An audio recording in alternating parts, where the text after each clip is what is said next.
Kesho ni siku muhimu sana na ya kihistoria kwetu wa Tanzania.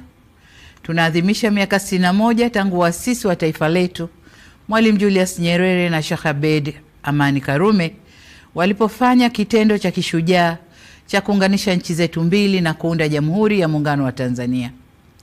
Sote hatuna budi kuendelea kumshukuru Mwenyezi Mungu kwa rehema zake ambazo zimetuwezesha kuvuka salama zaidi ya miongo 6 ya muungano wetu. Watanzania wenzangu, tunao kila sababu ya kujipongeza kwa kuweza kudumisha muungano wetu ambao ni wa kipekee barani Afrika.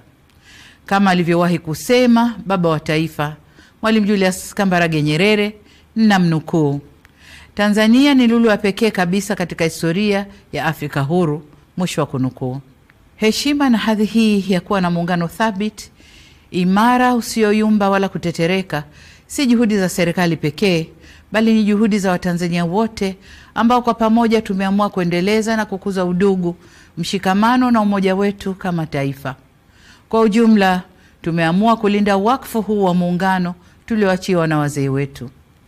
Nimetumia neno wakfu kwa kuwa tunu hii ya muungano wa Tanzania uliasisiwa, umelelewa na unatunzwa vyema ili uwe madhubuti na wa kudumu. Muungano huu si mali ya mtu, ila unamilikiwa na Watanzania wote. Tumuombe Mwenyezi Mungu aendelee kuwapa mapumziko mema na ya milele waasisi wa muungano huu pamoja na viongozi wote waliotangulia mbele ya haki. Aidha, tunawashukuru sana viongozi wote ambao katika nyakati za utumishi wao kwa taifa letu waliulinda muungano wetu na kukabidhi kwetu ukiwa imara. Ndugu wananchi, hakika sote tumashahidi wa mafanikio na hatua kubwa za maendeleo ambazo nchi yetu imepiga tangu mwaka 1964. Ni imani yangu ya dhati kwamba tukiendelea na umoja na mshikamano tulionao, muungano wetu utaendelea kustawi kwa manufaa ya Watanzania wote. Wakati mliponikabidhi dhamana ya kuliongoza taifa hili, niliahidi kwamba serikali ninayoiongoza itaendeleza mema yaliyopita, kuimarisha yaliyopo na kuleta mema mapya. Muungano wetu ni moja kati ya mema tulioyakuta, ambapo serikali imesimama imara katika kuulinda, kuimarisha na kuudumisha. Hivyo basi ni jambo jema kufanya maadhimisho ya sherehe za muungano kila ifikapo tarehe 26 mwezi wa 4 ya kila mwaka. Hata hivyo, kwa mwaka huu maadhimisho yatafanyika katika mikoa yote ya Tanzania na viongozi mbalimbali wa serikali wataungana na wananchi katika shughuli za uzinduzi wa miradi ya maendeleo. Pamoja na hayo, yamefanyika makongamano, michezo mbalimbali na shughuli za kitamaduni nchi nzima.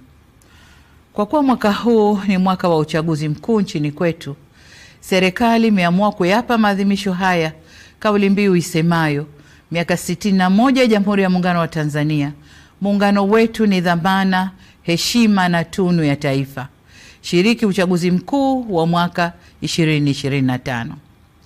Katika ngazi ya kitaifa, kesho tarehe 26, kwa niaba ya serikali na wananchi kwa ujumla, nitatunuku nishani za muungano kwa Watanzania wenzetu kama ishara ya kutambua utumishi na mchango wao katika ujenzi wa taifa letu na katika kudumisha muungano wetu.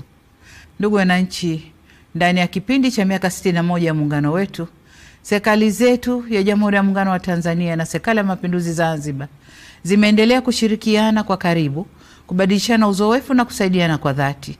Ushirikiano huu umechochea kasi ya maendeleo ya kiuchumi, kisiasa, kijamii na kidiplomasia. Tumeweza kuimarisha amani na mshikamano wa kitaifa.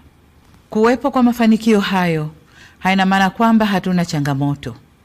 La muhimu ni kwamba tumejiwekea mfumo mzuri wa kutatua changamoto zinapojitokeza. Hapa nataka niipongeze ofisi ya Makamu wa Rais kwa kusimamia vyema masuala ya muungano. Aidha, ninawashukuru wote waliofanya makongamano ya kueleza faida, mafanikio na changamoto zilizojitokeza katika kipindi chote na jinsi zilivyofanyiwa kazi. Ndugu wananchi, ndani ya miongo 6 tumeweza kulinda uhuru wetu na mapinduzi matukufu ya Zanzibar dhidi ya matishio mbalimbali.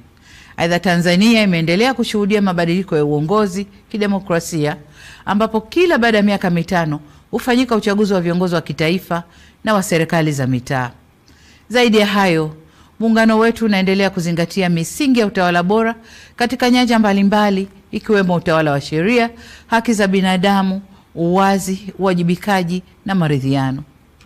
Demokrasia yetu imeendelea kukua na kuimarika, hususan kupitia falsafa yetu ya R4 ambayo itaendelea kuwa nyenzo muhimu ya kukuza ushiriki na ushirikishwaji wa wananchi kwenye masuala muhimu kwa mustakabali wa nchi yetu. Hata hivyo, nataka kusisitiza kama ambavyo nimekuwa nikisema katika majukwaa mbalimbali kwamba kutekelezwa kwa falsafa ya R4 kunaendana sambamba na kuzingatiwa kwa katiba na sheria za nchi. Kamwe falsafa hii haiwezi kuwa kisingizio cha kuvunja sheria au kujenga mazingira yanayohatarisha amani, usalama na utulivu wa nchi yetu. Dola ya Jamhuri ya Muungano wa Tanzania inasimamiwa na mihimili mitatu ambao ni serikali, bunge na mahakama. Kwa pamoja kama nchi, tumeamua pia uendeshaji wa shughuli za nchi yetu ushirikishe taasisi nyingine za ndani na nje ya nchi, taasisi za serikali na zisizo za serikali, taasisi za kidini na za kiraia. Shughuli zote zinazofanywa na taasisi hizi zinaongozwa kwa mujibu wa Katiba ya Jamhuri ya Muungano wa Tanzania, Katiba ya Zanzibar, sheria na kanuni zinazotungwa na miongozo na makubaliano mbalimbali ya kitaifa na kimataifa. Nyenzo hizi nilizozitaja zimeeleza masharti na mipaka ya kazi kwa taasisi mbalimbali zinazofanya shughuli zake hapa nchini. Ili kuiwezesha serikali kuendelea kulinda haki za kiraia ikiwemo haki ya kujieleza na kutoa maoni, ni vyema sote tusivuke nje ya mipaka yetu. Tusisahau kwamba mfumo wa dola yetu ni kuongozana, kusimamiana na kuwajibishana.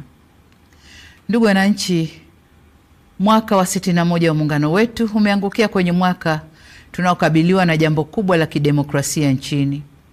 Tutafanya uchaguzi wa kuwachagua rais wa Jamhuri ya Muungano wa Tanzania na rais wa Zanzibar na mwenyekiti wa Baraza la Mapinduzi, wabunge wa Bunge la Jamhuri ya Muungano wa Tanzania na wajumbe wa Baraza la Wawakilishi pamoja na madiwani. Ni matumaini yangu kuwa tutaendelea kudumisha sifa ya nchi yetu kuwa ni kitovu cha amani na nchi ya kidemokrasia iliyojengeka juu ya misingi ya uhuru na haki.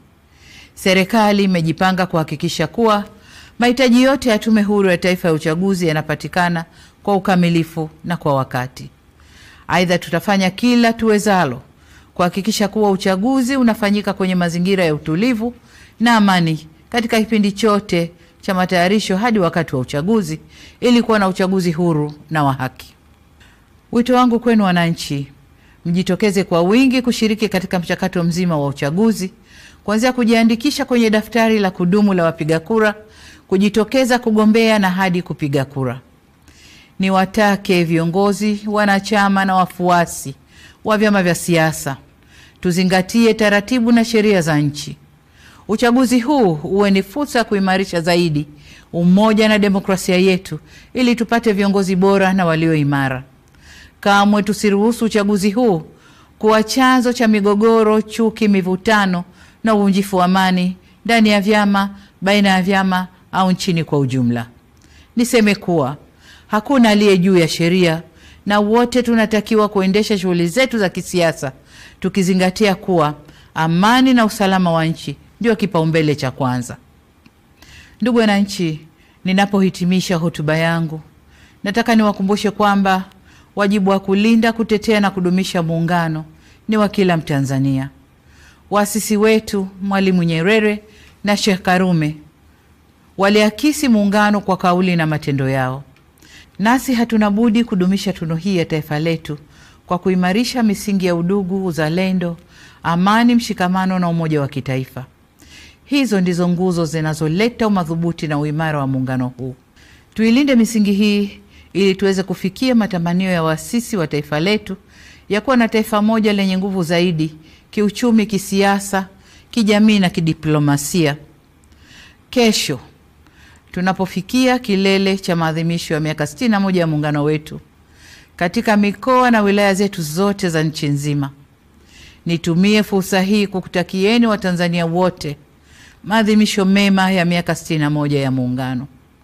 Mungu ibariki Tanzania, Mungu aubariki muungano wetu, na asanteni sana kwa kunisikiliza.